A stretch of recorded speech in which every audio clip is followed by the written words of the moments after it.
अस्सलाम वालेकुम।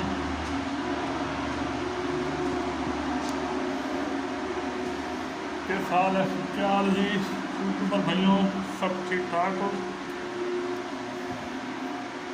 हेलो जी, साला जी ये काम फाइनल हो गया है।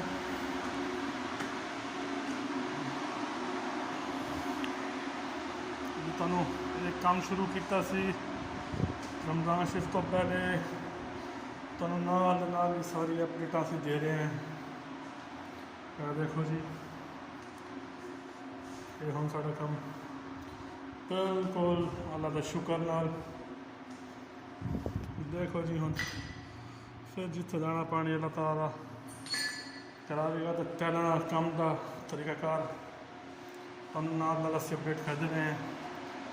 देखो जी सीढ़ी तक उत्ते तक देखो जी फिर साढ़ा टाइला फिक्सिंग हो गई है।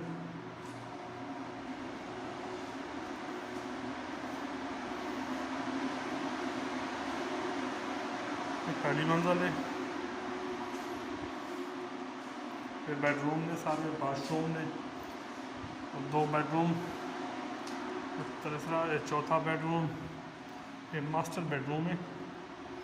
देखो जी प्लास्टिक पैच का काम होया होया, देखो जी जिस टाइम रंग हो जाएगा फिर उस टाइम तुहानू एक दफ़ा अल्लाह ताला ने मौका दिता, क्योंकि सऊदी लोग फिर अपने घर की वीडियो नहीं बना देंगे, क्योंकि फिर तो VIP कलेक्शन होनी है ना।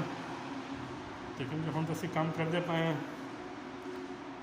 करके देखो जी टाइलां लग गई ने, थले फर्श लगे, शावर है, उत्थे जाकूजी लगनी है, ये अमरीकन स्टाइल एक कुर्सी है, तो सफाया हो गया है जी सब तक ठीक है जी। हाँ जी सिस्टम